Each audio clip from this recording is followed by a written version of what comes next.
Hola a todos, bienvenidos al tercer episodio del podcast electoral Margen de Error, que sale todos los martes con Comité. Mi nombre es Bárbara y estoy acompañada, como todas las semanas, de Ronald y de Javier. Hola chicos, ¿cómo andan? Hola Hola Bárbara, Bárbara, ¿cómo ¿cómo estás? estás? Gusto verlos. Igual. Igual a todos. Oye, yo quería primero otra vez iniciar con un agradecimiento. Seguimos sorprendidos por la acogida del podcast. Sí, Creemos que esto está directamente relacionado a cuánta gente está todavía pensando su voto, cuánta gente quiere entender este proceso electoral y también la proximidad de las elecciones. Una cosa es pensar tu voto a 2 meses y otra cosa a menos de 30 días. Entonces, muchas gracias y recuerden que pueden seguir y escuchar este podcast en todos los canales oficiales del comité. Está en Spotify, en Apple Podcast y en YouTube. Bueno, ahora en esta edición vamos a hablar primero sobre las encuestas que han salido entre el último episodio y este. Han salido 3 encuestas, el simulacro de Ipsos, que es el primer simulacro que se publica en esta campaña. Ha salido la encuesta de IEP para la República y la encuesta de ayer de Datum para Cuarto Poder. Entonces hay bastante por comentar. Vamos contigo, Javier. ¿Qué primeras impresiones tienes de estas 3 mediciones de intención de voto que además se hacen usando eh, distintos instrumentos de medición, ¿no? claro. A ver, yo tengo una lectura, de repente, bueno, no, después te voy a pedir que lo compartas. Primero, solo quería mencionar que si bien han habido esas tres encuestas, y digamos, bueno, dos encuestas y un simulacro, también ha habido un cuarto simulacro de otra encuestadora que no vamos a comentar, pero yo la quería mencionar porque ha estado circulando y dando que hablar, que salió esta semana también, que fue el de CIT, un simulacro de votación. Pero al igual que ocurre con otras encuestadoras, yo advertiría sobre esto, que se revise simplemente, antes de poder analizar en serio una encuesta y poder ver bien sus números, que se revise si esa encuestadora ha publicado su ficha técnica y ha transparentado su financiamiento, que me parece que es lo mínimo que tiene que hacer una encuestadora antes que podamos analizarla tipo seriamente, ¿no? Yo hice la pregunta, o sea, busqué en sus redes, busqué en su web, no he encontrado, se los he preguntado directamente y públicamente y no me han respondido, entonces no siento que esa sea una encuesta que se pueda tomar en serio, al menos no por ahora, mientras esa información no sea pública. En cambio, las otras tres sí, ¿no? El simulacro de Ipsos creo que trajo pocos cambios, quizá algunas cosas algunos números crecieron como Acuña en el simulacro, ¿no? Cosas que a mí me lleva a pensar que probablemente va a pasar la valla, como es su estrategia.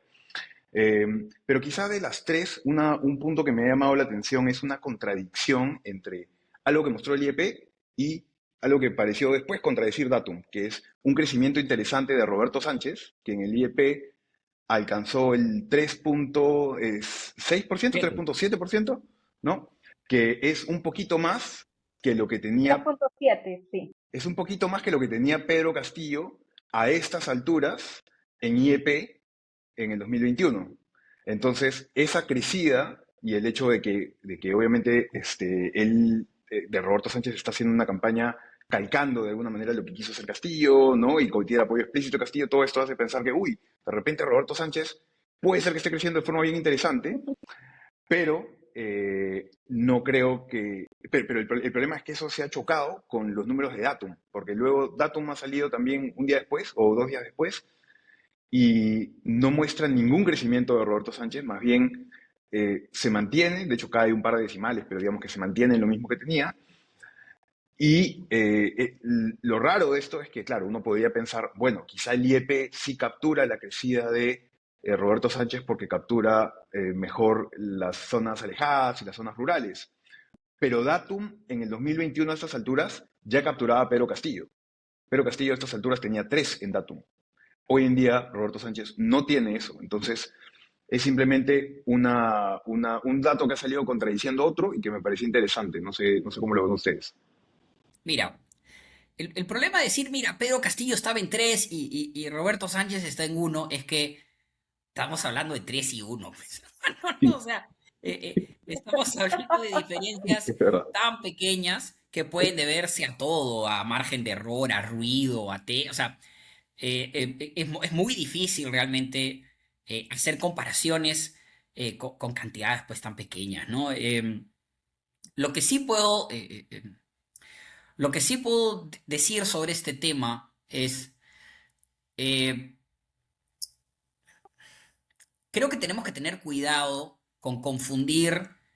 eh, con confundir lo que es una señal de lo que es un indicio en una encuesta, ¿ya? La Y señal tenemos del que tener ruido. mucho cuidado con el sesgo de confirmación.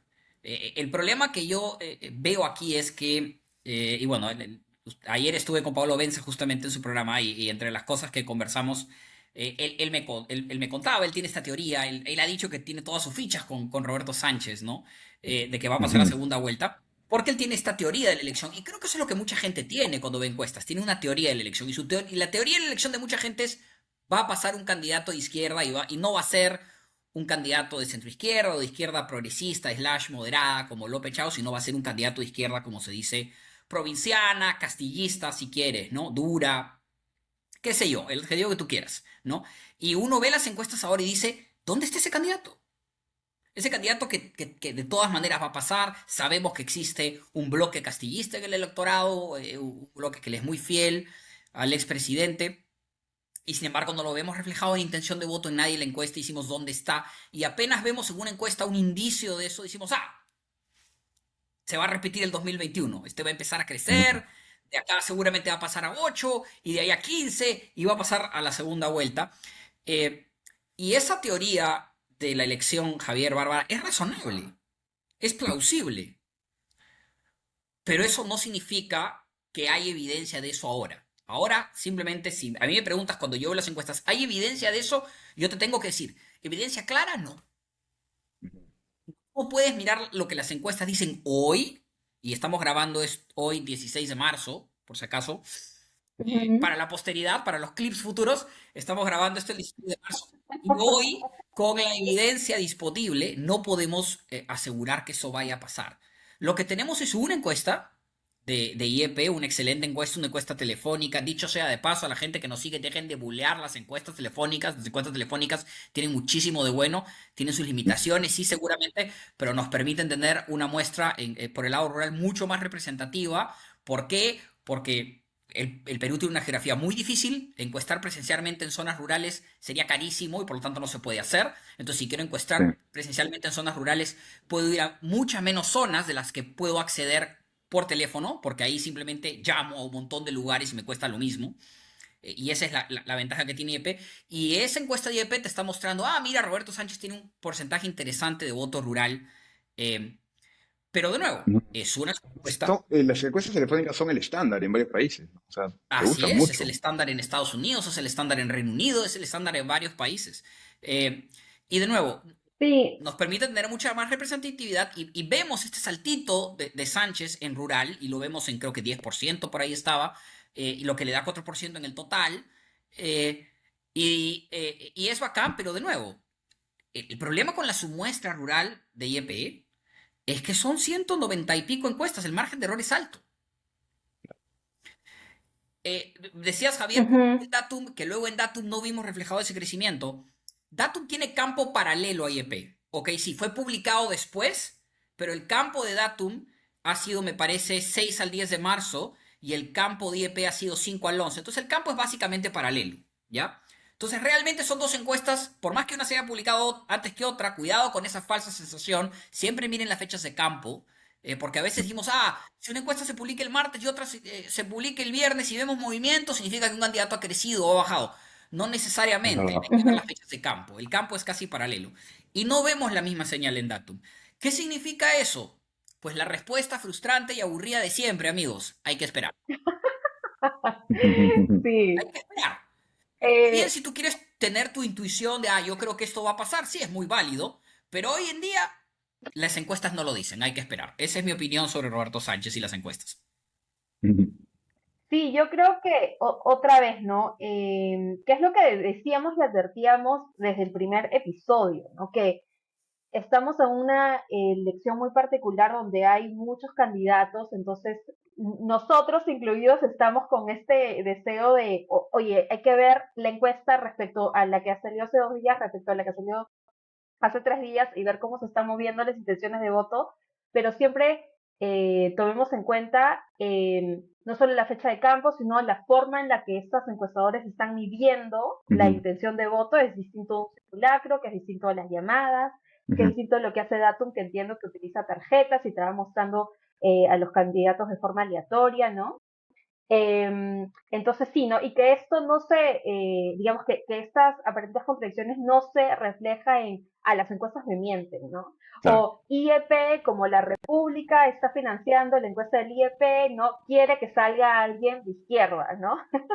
Y en realidad Uy, no va por ahí, ¿no? exactamente. Creo, Cuidado con esa sí, que la narrativa, ¿no? incertidumbre sí hace que se alimenten narrativas, ¿no? Hace de que nuestro voluntad conspiranoica se alimente y como Claro. que podamos decir, uy, no, sí, Pedro Sánchez por ahí, que, oye, ¿por qué tiene acá tres, no? Y en realidad la forma en la que se está midiendo es distinta y en todo caso hay que Roberto, Roberto, esperar, Roberto. ¿no? Hay que esperar Roberto. Pero a es el Alberto España. Sánchez, hay que esperar. Estás, pensando en las elecciones Española. españolas De de repente ayer. puedes Cuidado, compartir la encuesta del cuidado, IEP en esa pantalla que tienes extra. claro, cuidado, dicho se paso, con A estas ver, metanarrativas, o sea, sobre todo a la gente que le gusta entrar a la conspiranoia, ¿no? No, IEP, Ujú. porque es la encuesta de la República, que es izquierdista, tiene a Sánchez en 4, en cambio la encuesta de Ipsos de la Confiep lo tiene en 2. Claro, ahí IEP me está está. mintiendo, son 2 puntos de diferencia, amigo. O sea, Mira la parte de las tendencias. Bueno, ese cuadro es bien relevante. A mí esos me son los gusta mucho intervalos de cuando... confianza. Exacto, a mí me gusta mucho cuando hacen ujú, esos intervalos porque eso demuestra con más precisión el margen de error. Así es. Eh, Importante pero también... también, Ujú. Javier, que en los intervalos de confianza se entienda cómo esta diferencia entre el margen de error de toda la encuesta y el margen de error de cada intención de voto, que es a veces alguien que algo que también se confunde a veces, ¿no? Sí, también es algo que me corrigió, me hizo un comentario Mauricio Sarabia esta semana en Twitter bien relevante. Me parece que eh, digamos, el margen de error individualizado no es el mismo que el margen de error total. Entonces, Exactamente. a veces el margen de error de un candidato específico, claro, no, es menor que el margen de error general de toda la encuesta, ¿no? Un dato que yo también me pareció relevante de esta encuesta, no sé cómo lo ven ustedes, es que habíamos hablado la semana pasada, de hecho fue el título, creo, del episodio, el crecimiento de Grosso. Ujú. Ahora, ajá, yo he leído muchas conclusiones análisis de gente que dice que no lo habría golpeado las cosas que están pasando a Grosso porque ven que ha seguido creciendo. Sin No embargo, yo sabemos. llego a otra conclusión. Primero, la de conclusión más clara es que acuerdo, de no acuerdo. tenemos suficiente información como siempre, ¿no? Pero eh, de la Ya. información que ya tenemos, el indicio que Ese, yo creo ese que título hay, lo hemos debido poner al podcast. No tenemos suficiente información. sin data, sin No data, sabemos nada. claro, 99% de margen de error. No, pero el tema de Grosso es que, a ver, era bien difícil pensar que la última encuesta, que las encuestas que lo agarraron creciendo, justo lo habían agarrado en su pico.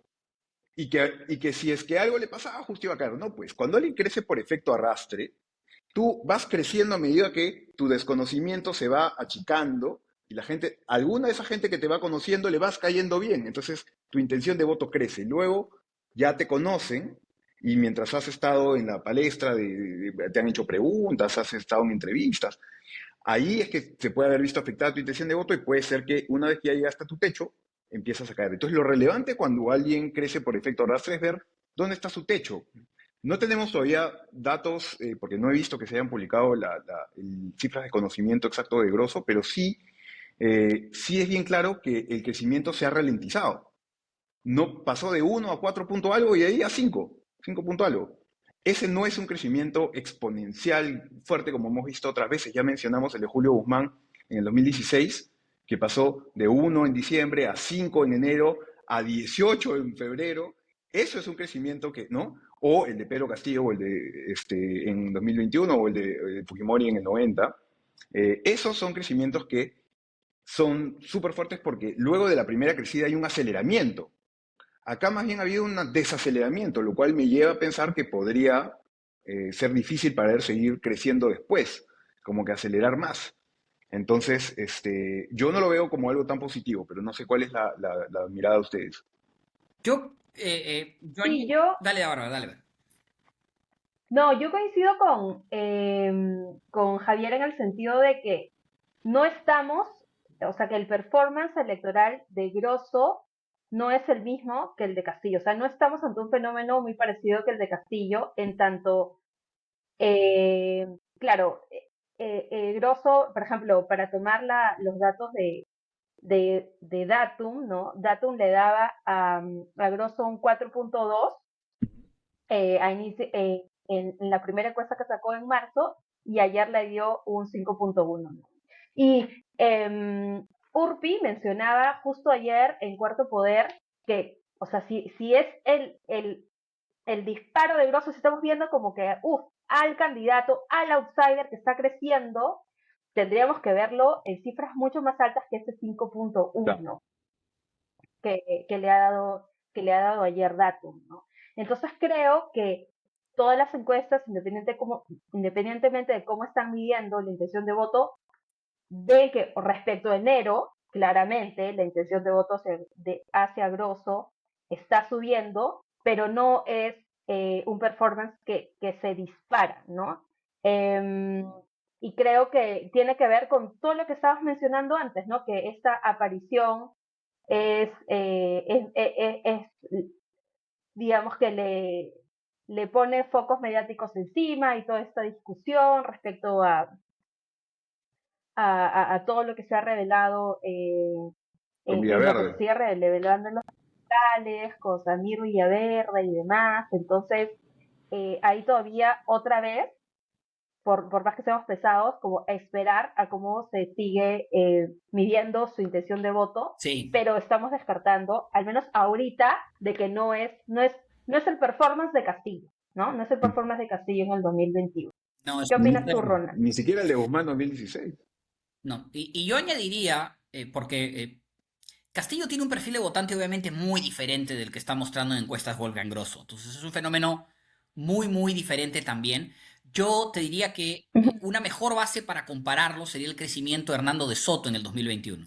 La De gente a veces acuerdo. olvida la historia de Hernando de Soto porque no pasó segunda vuelta y es uno de esos, es una de esas interesantes historias electorales que se va al desván al archivo de los recuerdos porque no pasó segunda vuelta y bueno, ¿no? Cayó un poquito en la irrelevancia. Pero De Soto creció creo que 7 8 puntos en 2 semanas, de golpe, ¿no?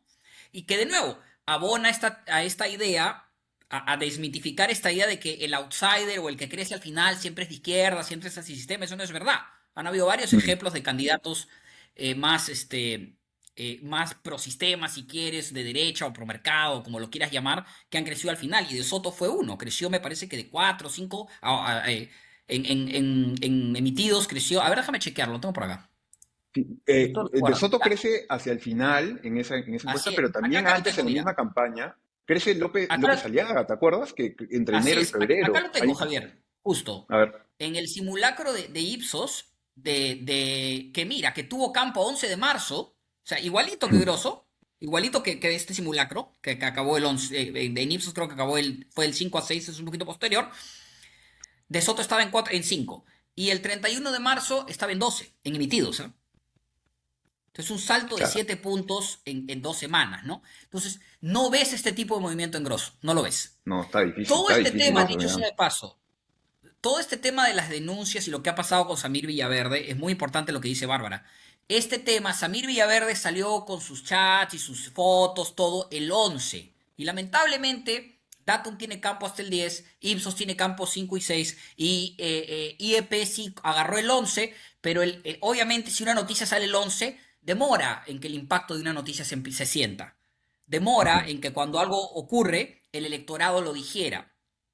¿No? Demora un par de días. Entonces, ninguna de estas encuestas te va a mostrar como hemos venido mencionando, el impacto de Villaverde, vamos a tener que esperar para verlo, ¿no? Pero Sí, claramente no es una figura como la de Castillo y todavía tampoco veo una figura como la que vimos con De Soto. Sí pienso, y lo discutimos la semana pasada, que existe, como Javier dijo, un hambre en un electorado más promercado, más de derecha, ¿no? Por, oye, ¿qué alternativas hay a Keiko y López Aliaga? Pues algo tiene que haber, ¿no? Eh, y si no va a ser grosso, quizás eventualmente se transfiera a otro candidato, ¿no? Vamos a tener que esperar a ver. Una cosa que yo quería preguntarles a los dos, a raíz de lo que ha pasado en estas encuestas, no sé si lo vieron más allá de Sánchez. Otro de los movimientos que a mí me pareció interesante en la encuesta de IEP y no se ha discutido mucho, ven ahí la parte de Perú rural y ves, ahí te muestra que 71% de lo que está recibiendo Sánchez, o sea, del voto total de Mm, Sánchez, 71% está en el Perú rural, lo que es inmenso, ¿de acuerdo? ujú. Ya. Aquí otro candidato, ven acá, que tiene mucho porcentaje de su voto en zonas rurales, Mario Vizcarra. Sí. Entonces, ¿de dónde está probablemente, cómo está creciendo Sánchez? Probablemente, y han visto que Mario Vizcarra está teniendo la baja. Hay un trasvase en zonas rurales, probablemente. Para mí aquí hay una Ujú. señal fuerte de que hay un trasvase en zonas rurales de Vizcarra a Sánchez, que probablemente tenga que ver con un electorado mucho más desconectado, mucho menos involucrado en seguir noticias políticas y que ha estado creyendo todo este tiempo o que es cuando Martín. le leen una encuesta, Vizcarra, sí, Vizcarra, pues, ¿no? Pensando que es Martín. Y conforme se ha ido activando la campaña, ha ido dejando a Mario y yéndose a Ujú. Sánchez, ¿ya? Y yo sospecho que ese movimiento va a continuar. Yo veo bien difícil que Mario Vizcarra vaya a poder retener un porcentaje importante del voto, ¿no? Normalmente cuando estas desaceleraciones empiezan, simplemente continúan hasta el final. No sé qué opinan ustedes.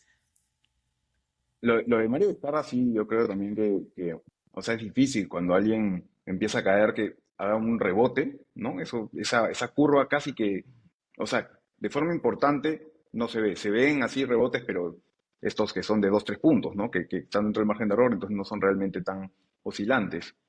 Eh, pero sí, yo también veo un trasvase que justamente es también algo que yo comentaba el otro día, que es que ahora que la gente ya está empezando a decidir, la vez pasada dijimos que la campaña ya parece que ha arrancado. Claro, eso no significa que a gran velocidad, ¿no? Más bien, la gente se está decidiendo poco a poco, pero yo creo que eso va a implicar no solamente que se va a reducir el número de los indecisos, o sea, o el número de blanco viciado más no precisa todavía, ¿no? En las encuestas.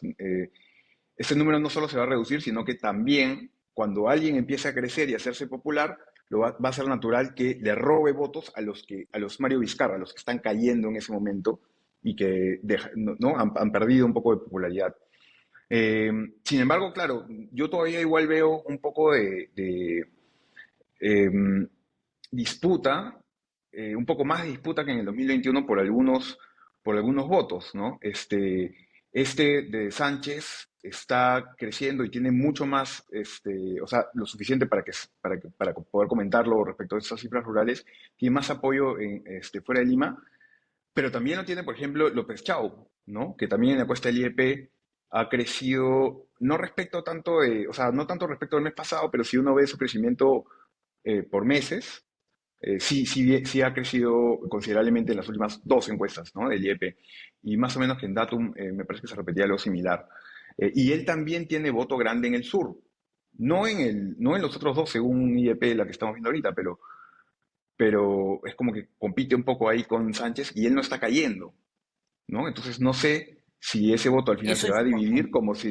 no sé si se va a dividir como en el 2016 que se dividió, ¿te acuerdas?, entre Goyo Santos y Verónica Mendoza, o si alguno de ellos dos va a ser el que logre, digamos que, aglutinar la mayoría de esos votos, ¿no? Eso es importante, ¿no? Que por ahora, por lo menos, López Chau sigue ganando. No está, Sánchez, si está creciendo, no está creciendo a expensas de López Chau. Ujú. Porque existe de nuevo, aquí nos traicionan los sesgos y las teorías que tenemos de cómo va a evolucionar la elección, ¿no? Ah, mira, Lescano cayó Verónica se estancó, entonces lo mismo le va a pasar a López Chau y porque tiene que crecer el castillismo, ¿no? Y de nuevo, cada elección tiene su propia historia, no necesariamente va a pasar lo mismo, ¿no? Claro. Sí, yo, o sea, viendo las encuestas, especialmente la última de Datum, o sea, respecto a diciembre, obviamente hay un menor número de indecisos, pero no respecto a hace 2 semanas o hace 3 semanas, ¿no? Entonces, se sigue manteniendo, more or less. Entonces, la subida o las bajadas de los candidatos que salen de otros y se van posicionando en el debate mediático también, eh, tienen que ver con un reacomodo, ¿no? De semana a semana entre los candidatos que ya están con nombre y con rostro en las encuestas, ¿no? Entonces, Claro.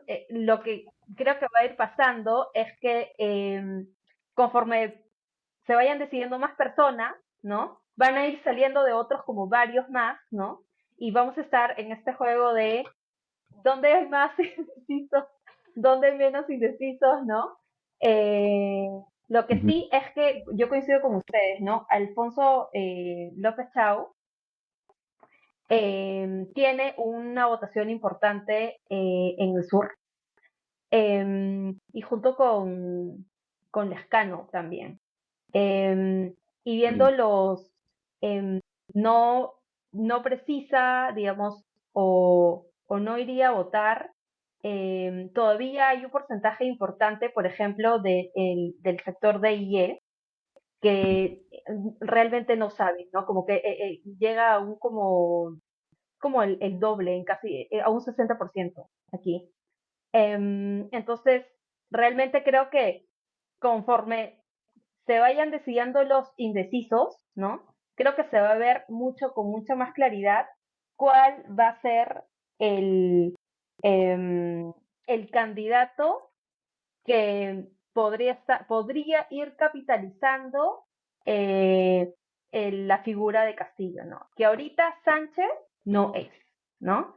Y que y que podría ser, ¿no? Los que están más posicionados, López Chao, y de forma muy inicial todavía, Lescano, ¿no?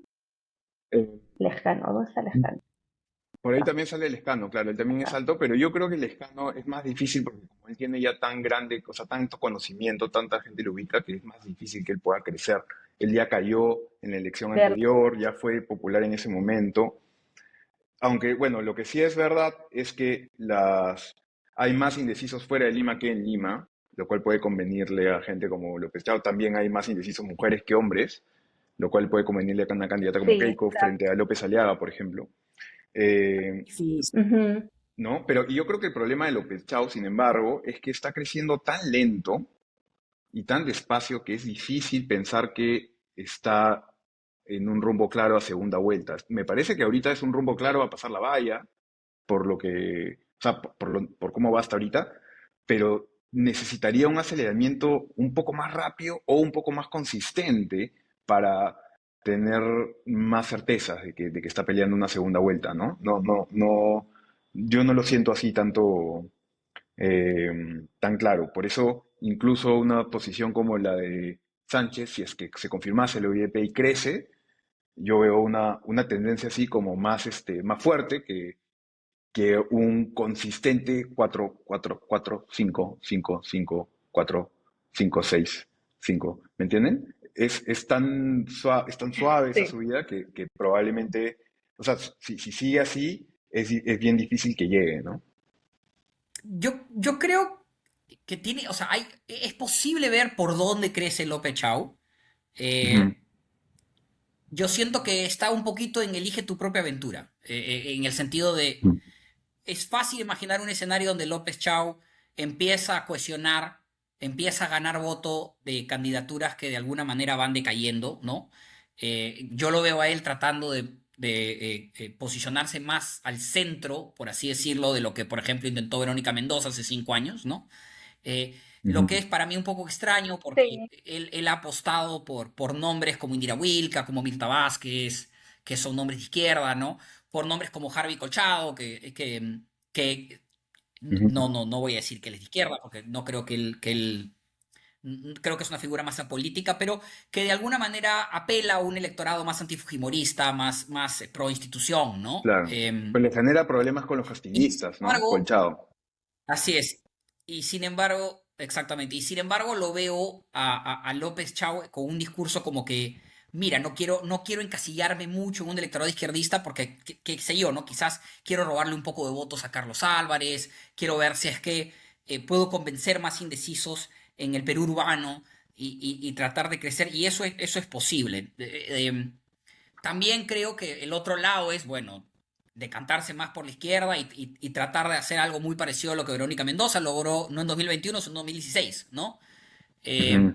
Y creo que eso está por verse. Y creo que también va a depender de él, va a depender del debate y de la manera en que el debate se perciba, porque, bueno, ya les he dicho que yo no creo que los debates muevan mucho, pero creo que la manera en que en los medios y los clips virales y las redes sociales cobran vida después de un debate sí puede mover la aguja, ¿no? Yo siento que Claro. estamos, y yo sé que, ay, ¿por qué no hay tanto movimiento? Bárbara dijo algo en nuestro primer episodio sobre Choice Overload, ¿no? Que a mí me hace mucho sentido. Esta idea de que son tantos candidatos y tantos indecisos que la gente no se decide porque no pasa nada y no pasa nada porque la gente no se decide. Claro. Y de alguna manera Ujú. estamos atrapados en esa dinámica y que solo se va a quebrar cuando nos acerque, cuando la línea de llegada se sienta más inminente, ¿no?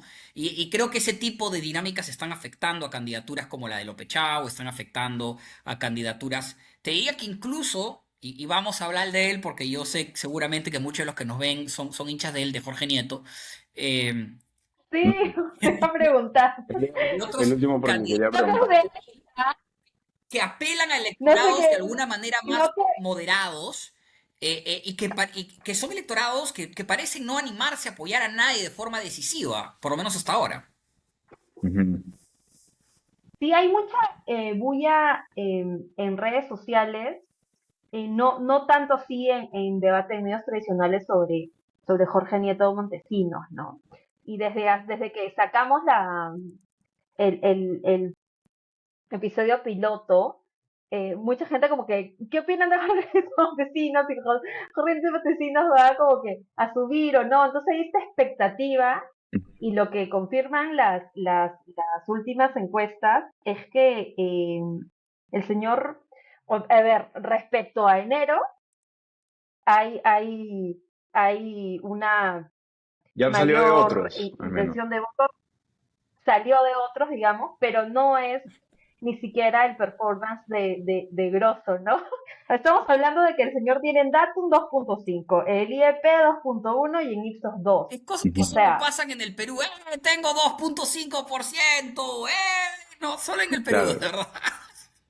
No, pero además el tema entonces no. con Nieto es que, por ejemplo, las menciones en redes y cosas como su aparición en Google Trends en una tendencia más fuerte que la de Grosso, cuando antes la tendencia de Grosso en Google Trends había sido como que se había correlacionado con el crecimiento posterior que vimos de Grosso.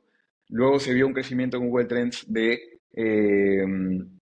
Nieto, pero Nieto. esta es una muestra de lo Ujú. que también comentaba Ronald la vez pasada, de que no, Google Trends no se traduce en intención de voto, pues necesariamente, ¿no? Y además no es, lo que tú también comentabas, Bárbara, que hay un sesgo ahí de quién busca en Google a los candidatos. Entonces, no necesariamente eso se iba a traducir en intención de voto, y lo que yo he visto es que todavía está siendo muy baja, ¿no? Eh, o sea, tendría que hacer un crecimiento, o sea, lo que hoy Sí. sabemos es que si Nieto quisiera tener posibilidades de entrar a segunda vuelta, su crecimiento tiene que ser más impresionante que el de Castillo en el 2021, ¿no? Eso ya ahorita estamos en ese Desde momento. ahorita. Ya ahorita tendría que ocurrir, Ujú. y el tema es que uno, si piensas en los mapas de la geografía electoral, cómo queda después de las elecciones, más o menos que zonas del país suelen votar igual, uno no encuentra necesariamente una zona que claramente es la que, de acá van a salir los apoyos que le faltan a Nieto. No, no, no está clara esa figura, va a tener que robar votos a otros candidatos. También tiene parte del electorado que se pelea con López Chao y con otros, por ahí con algunos otros candidatos. Entonces, si tiene todavía, yo creo, hay que, como en todos, esperar un rato los próximos números, sobre todo de los simulacros, pero no tiene todavía una posición tan fuerte o tan expectante como quizá algunas de las personas que lo siguen en redes podrían pensar que ya podría haber tenido a estas alturas, ¿no? Por todo este movimiento. Sí, estoy de acuerdo. Añadiría también que creo que tiene más potencial de crecimiento y esa es la buena noticia para lanzarle un Ujú. hueso a los hinchas del Partido del Buen Gobierno. Para mí tiene más Sí, potencial de crecimiento que candidaturas como las de Álvarez, como la de López Chao, porque es una candidatura que no es fácil de encasillar es una candidatura izquierda, es una candidatura derecha. Tiene un poquito más de libertad en ese sentido para reinvertirse Jorge Nieto, ¿no? Si fuese a crecer, crecería en el momento correcto también. ¿No? Con menos tiempo, sí, que no le pasaría lo que le ha pasado a Wolfgang Grosso, por ejemplo, ¿no? O sea, si fuese a empezar a crecer ahora, claro. bueno, sería mejor para él en el sentido de que hay De, menos tiempo para un contraataque de otro de candidato, ¿no? acuerdo. Eh, pero, de Ujú. nuevo, no podemos anticiparnos a las señales. Vamos a tener que esperar a ver si es que hay un movimiento en esa dirección, si es que tanto intensidad en Twitter se transforma en intención de voto. Otra cosa que les iba a mencionar, que me pareció interesante, por lo menos en la encuesta de IEP, no es tan igual en la encuesta de Datum, que ha hecho una pregunta muy similar. Siempre el fraseo de estas cosas influye mucho en los porcentajes. Es Importa. algo bien Sí, importante que Sí, la gente entienda, que el fraseo cambia la manera en que las personas entienden la pregunta y por lo tanto la forma en que la responden. Pero en la encuesta de IEP sí me llamó la atención esa firmeza de voto que hay por Sánchez y más bien que es verdad. Carlos Álvarez y López Chau en particular se les ve con un voto más frágil, ¿no? No sé Mm, si eso tenga que ver, creo que una teoría plausible es que tiene que ver con la configuración de esas coaliciones, ¿no? Con Sánchez con un voto rural castillista muy dogmático, si se quiere, o por lo menos muy identitario es la palabra realmente. Mientras que López Chao y Álvarez son candidaturas más de centro izquierda, centro derecha, de gente, digamos, más deliberativa y por lo tanto por su propio perfil más abierta a considerar opciones, ¿no? Pero sí me llamó la atención porque lo que sí te muestra es, bueno, a Álvarez lo veo tendiendo a la baja hace rato y si yo tuviera que apostar diría que Álvarez va a terminar en la parte media para abajo de la tabla. No creo realmente que vaya a poder rebotar, menos una persona con tanto reconocimiento de nombre como él. eso es lo Eh, difícil. que- Creo que ya, que si no ha afianzado hasta ahora, no va a afianzar y por lo tanto va a tender a seguir bajando. Eh, y en el caso de López Chau, definitivamente tiene que, por así decirlo, cuidarse la espalda, ¿no? Porque si la mitad de sus votantes considerarían votar por alguien más, significa que están viendo, ok, sí, me gusta la candidatura de López Chau, pero quizás están pensando, va a depender de dónde está en la tabla a la hora que toque tomar una decisión, ¿no? Sí. Y no está tan afianzado como parecería. No sé si ustedes opinan Sí. igual. Solo una cosa rápida también, creo que este tema del voto estratégico que se está comentando mucho, la verdad que el momento de tomar un voto estratégico en el Perú no es ahorita, ¿no? Es a días de la elección, o sea, en la última semana, ¿no? Bueno, No es que uno pueda decidir que en este momento el voto estratégico es tal, solo queda la posibilidad de porque así no se mueven las cosas acá, ¿no?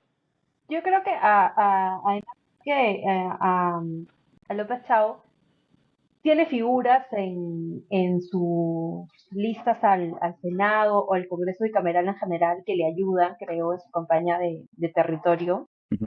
Em, y creo que todavía hay esa posibilidad de que sea más conocido y que pueda capitalizar más si es que performativamente y discursivamente él lo quiere así, quedarse un poco más hacia la izquierda, que no ha sido su caso hasta ahorita, ¿no? Es más, es como que no, yo no, yo escribí esto en caretas, pero en realidad ya no pienso así, que no sé qué. Y por otro lado, tienes a Roberto Sánchez que literalmente agarra el, el sombrero del profe y se lo pone, ¿no? Sí, Y dice como que yo soy, como que, ¿no? Como que yo soy el candidato de Pedro Como Castillo, una ¿no? Como, figura, y un claro intento de construir una narrativa mesiánica.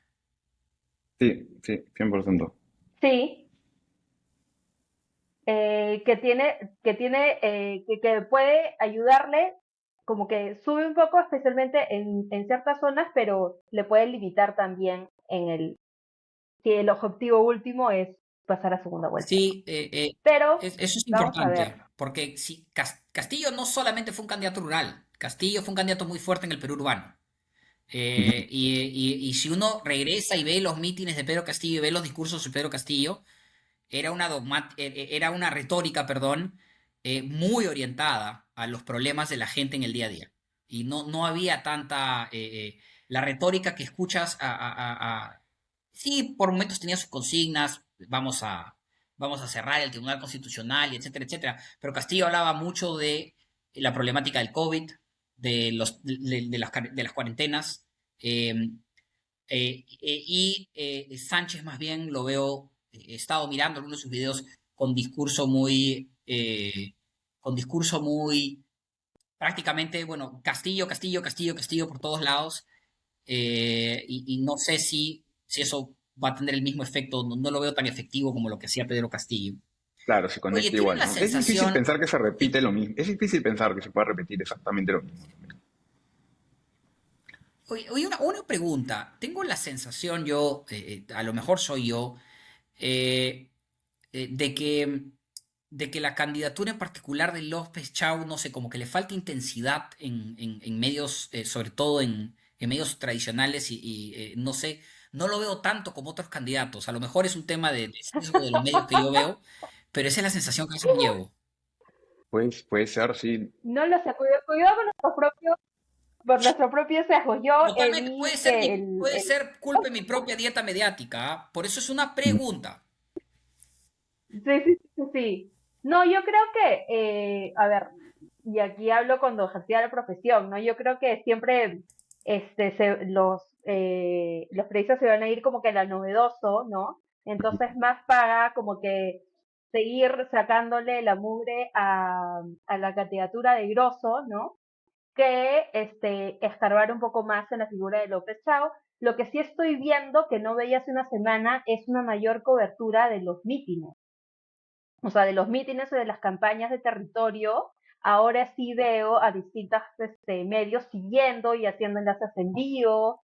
Y López Chao tuvo, creo que el jueves, en Canal N, y obviamente lo rebotó en Canal 4, una entrevista en vivo desde de alguna región del país, 20 minutos o 25 minutos. Entonces creo que eso sí vamos a ver cada vez más, ¿no? Como es campaña en territorio, entonces ya los periodistas se están moviendo con los candidatos, con los principales candidatos. O sea, he visto que están siguiendo a Keiko, que están siguiendo a Rafael López Aliaga, a López Chau, y tratando de generar contenido por ahí, ¿no? Eh, lo que también lo digo como former periodista, sí creo que una vez que alguien como López Chau comience, si es que pasa a subir más a las encuestas, tomando en cuenta cómo se mueve discursivamente y demás, si es que eso pasa, vamos a ver también mucha, si él se tira a la izquierda, vamos a ver también mucha más mala prensa contra López Chávez, ¿no? Yo, Eso, so- so- eso Claro, contra lo, cualquiera lo que recontra. surja más de... Pero, Sí, Yo pienso sí, sí, sí, ahí sí. oigan, que si va a ir hacia la mm, izquierda o no, va a depender un poco también de qué pasa con otras opciones de izquierda. Creo que si él ve crecer a Sánchez, por ejemplo, ¿no? Probablemente diga, no, no, no, no me voy a dejar flanquear por la izquierda, ¿no? Porque ya tiene la experiencia de Verónica Mendoza hace 5 años, ¿no? Eh, va a ser interesante ver si eso ocurre. pero cuidado que esa dinámica termine haciendo que pasen la de 2016 con dos derechas a segunda vuelta. Ah, Oigan, sí. pero Nada, todo cambiando tiene de sus riesgos. tema, todo tiene sus riesgos, pues, ¿no? Sí, Cambiando un poco de tema, que yo quiero jalarlos un poco a esto otro, porque ya, si no, nos vamos a superar la duración de nuestro episodio previo. Una más. Eh, no, pero claro, hay que tratar de mantenernos en el tiempo. Entonces, yo les quería preguntar un tema que comentó Ronald en la entrevista con Paolo Benza, eh, que es una explicación de nuevo de por qué es que está mal o cuál es el problema con esta decisión que ha tomado el Congreso de que ahora las cédulas de votación no se van a destruir. Entonces, ¿qué es lo que pasa? Que el día de la elección normalmente tú entras a tu salón o al lugar donde vas a votar, llegas, están ahí Ujú, los tres miembros de mesa, te dan tu cédula, tú con tu cédula vas a tu esquina, marcas, doblas tu cédula, que ahora la vas a tener que doblar en cinco, en seis, y luego la pones esa cédula en un ánfora, ¿no? Al final del día ujú, electoral, los tres miembros de mesa cuentan, sacan esa ánfora, cuentan todas las cédulas y la información la ponen en un acta, que es esa acta que nosotros vemos que cuelga la OMPE. Y ahí esa acta dice tantos votos para el partido A, tantos votos para el partido B, y se suma el voto total, todos firman, ya. Lo que ocurría hasta el 2021 ujú. era que para darle seguridad al sistema de que nadie vaya a poder manipular las cédulas de votación luego de que ya los miembros de mesa han pasado el conteo de las cédulas al acta, las cédulas se destruían, entonces solo te quedaba el acta. Entonces ya quedaba seguridad de que nadie iba a poder alterar después las cédulas o hacer algo con las cédulas o desaparecerlas. Ahora lo que ha decidido el Congreso es que no, tiene que haber tienen que guardarse las cédulas, no se van a destruir y van a tener que, la OMP va a tener que resguardarlas para que eventualmente pueda haber, si lo deciden los jurados electorales especiales así, un reconteo, ¿no? En algún supuesto específico de si llegan actas con observaciones, que son no las actas en donde los personeros han impugnado votos, sino las actas donde la OMP tiene alguna duda en cómo procesar el acta. En esos casos, cuando la OMP le pase el acta al jurado nacional, al jurado electoral especial de la localidad, ese jurado electoral especial va a poder decir en algunos supuestos, oye, yo aquí no puedo resolver la controversia, entonces pido un reconteo. Eso en principio ahora lo van a poder hacer los jurados electorales especiales, no es que lo puedan pedir los partidos, pero eh, para que eso pueda pasar tiene que haber ahora un resguardo de las cédulas. El problema, y ahora sí les pregunto cómo la ven, el problema, como explicaba Ronald en la entrevista con Pablo, es que ahora eso va a generar pues mucha suspicacia. ¿Cómo se van a guardar? ¿Cómo se van a transportar? ¿No? Ya lo habíamos adelantado un poco, pero bueno, ¿cómo ven este tema?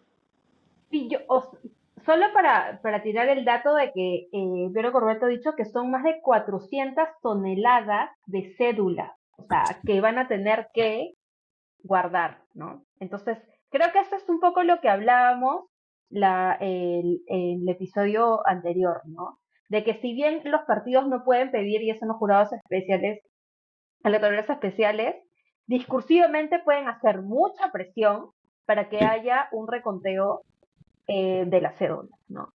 Que digamos que si antes no existía, entonces ¿dónde, ¿cómo vas a contar otra vez los votos? Porque las cédulas ya no existen por una razón. Pero ahora que existen, se abre esta posibilidad. Y creo Sí. que eso, contrario a lo que oficialmente se dijo que se quería, que era asegurarte de que se respete el resultado electoral, lo que hace es que va a generar mucho más incertidumbre y hace mucho más vulnerable el sistema electoral porque vas a tener que almacenar, alguien va a haber una cadena de resguardo, ¿no? Yo entiendo que la OMP está haciendo todos los esfuerzos para resguardar debidamente eso, pero claro. digamos, es una tarea que antes se tenía, ¿no? No tiene que Entonces, hacerlo se mal para que abre, haya se abre sospechas también. Así es. también. Este es un tema del remedio siendo peor que la enfermedad. O sea, y yo entiendo, creo que es algo que es contraintuitivo. Es algo que a la persona que no está involucrada en términos de técnica electoral le cuesta entender. ¿Por qué? Porque es algo malo guardar las cédulas. Lo contrario, más bien me parece lo contrario, guardar las cédulas es bueno porque así tenemos el respaldo del acta. Y creo que eso es, quizás con un ejemplo se entiende mejor, ¿no? O sea, si tú, por ejemplo, si tú eres un votante de Keiko Fujimori que te quedaste con mucha desconfianza en los resultados del 2021, porque creíste que que hubo muchas irregularidades, que muchas mesas se conspiró para modificar el resultado real y muchas de estas creencias que la gente tiene, ¿no? Si tú saliste con ese chip y ahora sientes que guardar las cédulas es la manera de evitar ese escenario, o sea, lo que quiero que entiendas es, ahora ponte a pensar lo que va a pasar en esas mesas donde, lo que hubiera pasado entonces, en esas mesas donde sí ganó Keiko Fujimori, en Lima, por ejemplo, o en Trujillo, ¿no? Ahora lo que va a pasar es esa misma gente en la que tú desconfías, ¿no? Esa misma gente en la que tú desconfías, ahora puede, qué sé yo, tratar de encontrar la manera de acceder sabiendo en qué mesa Keiko ganó y Castillo perdió, ahora esa gente puede encontrar, tiene incentivos perversos para encontrar la forma de, qué sé yo, destruir esa ánfora o hacer que se extravíen las cédulas de votación de esa ánfora. Y luego salir con la presión de que no, en esta mesa hay muchas irregularidades, vuelvan a contar, y ahora resulta que se han perdido las cédulas, o sea, no anulen la mesa. O sea, hay una razón por la que las cédulas se destruyen. Las cédulas se destruyen justo para evitar todo esto. Y tú sacas varias copias de las si acaso. Por eso es que se destruyen. Se destruyen porque están los miembros de mesa, están los personeros, y todos han terminado el escrutinio, todos han firmado las actas que establecen cuál es el conteo de esa mesa, todo el mundo se lleva su copia del acta para que luego esa acta no la puedan modificar. Ya Ujú. quedó, ya se ha definido. Si solamente hay un juego de cédulas, porque no le vamos a sacar fotocopia a todas las cédulas, ¿no? No vamos a Claro, sacar fotocopias de 27 millones de cédulas, Javier, ¿no? Bárbara. no, o sea, Podemos entender por qué eso no es viable, ¿no? Sacar fotocopias de 27 las millones de actas, cédulas. y por Bueno, eso explica esto Ronald, las actas se emiten en 5 ejemplares. así Y no se es. puede hacer eso con las cédulas. No vamos a sacar, claro, no podemos hacer varios juegos de las cédulas porque eso se prestaría terriblemente a un fraude si hubieran más cédulas que votantes. Y no vamos a Ujú. estar sacando fotocopias de las cédulas, de cada cédula, para que cada personero se lleve para estar seguro de que luego no hubo modificación después. Lo único que estamos haciendo es generando más y más oportunidades para pervertir resultados o para generar suspicacia y para sembrar más desconfianza. Ha sido una Ujú. movida en la dirección incorrecta, el remedio es peor que la enfermedad y yo quiero pensar que la pesadilla logística que va a significar esto en esta elección, Dios mediante va a llevar a que esta disposición sea derogada y ya no esté vigente. Bueno, para el 2022 creo que ya el plazo de un año de latencia creo que no da, pero por lo menos para la siguiente elección presidencial que ya no vamos a tener que repetir esto. Sí, sí, sí, sin duda es algo absurdo. Y yo quiero que quede claro que no estamos diciendo que van a haber irregularidades No, no, no.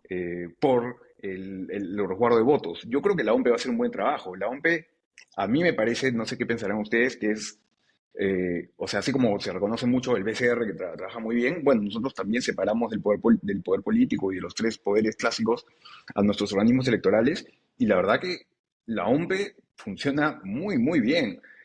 Acuérdense de toda la logística que implica hacer las elecciones y ahora algo como el resguardo de votos, hacer algo, o sea, hacer la distribución del material electoral por todo el país, en un país donde el Ministerio de Educación hasta ahora no es capaz de entregar a tiempo los libros escolares que en todos los colegios del año, o sea, no es poca cosa, ¿no? Entonces, pero y sin embargo pensamos que la capacidad logística es infinita o algo así, porque ahora, pues claro, si ya en el 2021 tuviste algunos de esos videos de sospecha de que hubo irregularidades, eran, por ejemplo, gente con había un par de videos que tenían personas que tenían supuestas cédulas. Ah, mira, esas cédulas se las están robando de Lo algún que va a hacer ahora. La seguridad de ese año era que, oye, esas cédulas no han sido contadas, porque si hubieran sido contadas estarían destruidas. Estarían Pero destruidas. este año, si ves eso, ves esa Uf, misma imagen, no sabes qué puede pasar. Yo, o sea, digamos, las razones por las que la gente va a poder desconfiar aumentan, ¿no? Ese es el problema así con todo es. esto. Así es. Yo creo que en un próximo episodio sería Sí. bueno. Porque yo estoy muy de acuerdo con lo que ha dicho Javier, de que la OPE hace muy buen trabajo. Y creo que a veces a la gente le cuesta entender eso porque ve que los resultados se demoran en ser proclamados, que la contabilización demora comparado a otros países. Y creo que mucha gente, y creo que vale la pena eventualmente hacer un episodio y explicar que la razón de eso no es un tema de incompetencia de la OMP, es un tema de cómo es nuestro sistema, ¿no? Ujú. De que esta de que está legislativamente, legalmente condicionado a ser lento, ¿no? Claro, Y que la manera de hacerlo más rápido no tiene que ver con la capacidad de gestión de la OMP, tiene que ver con la manera en que legislamos sobre el tema, ¿no? Y para un poco, y también para explicar un poco lo difícil que es hacer una elección en el Perú, un país geográficamente muy desafiante, muy difícil, ¿no? Porque la gente nos compara con otros países. No, ¿por qué en otros países las ánforas llegan tan rápido? Porque no hay que cruzar una cordillera, amigo, es más fácil. Porque hay trenes, porque hay, en exacto. fin, tantas cosas que no tenemos en el Perú. Y en fin, eventualmente sería bacán hablar de ese tema, porque creo que es algo que a nuestros seguidores nerds electorales les gustaría tener una idea más completa de por qué es que defendemos tanto el trabajo de la OMP. Bueno, teníamos un tercer tema, pero no estoy segura si nos da el tiempo para hablar sobre la Quizá valla lo, electoral. quizá lo podemos mencionar rápidamente y ya lo desarrollamos el próximo episodio.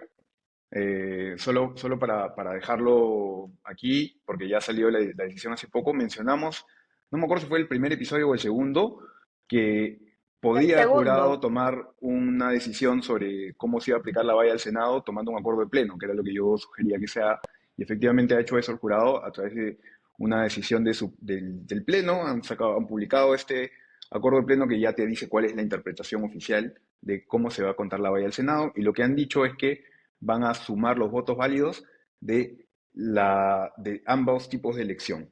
ya, Entonces, el 100% de los votos válidos de lo que le llaman Senado Nacional se suman, votos válidos, ¿no? Eliminando los votos nulos y blancos, se suman con todos los votos que hayan en todo el en las país dos. a los senadores por circunscripción regional. Y eso te da un total. El 5% de ese tercer total, es lo que ahora se va a pedir como uno de los requisitos. Ya estaba claro en el caso de los diputados, que se piden 7 diputados y 5% Ujú. de una sola elección, pero no estaba claro en el caso del Senado, porque se podría haber pedido otra cosa. Se podría haber pedido también, por ejemplo, que se obtenga 5% en ambos tipos de elección por separado, o que se obtenga 5% solo en uno de los dos tipos de elección. No, ahora lo que Menos se ha en dicho uno. es, Ujú. claro, ahora lo que se ha dicho es tienes que ser.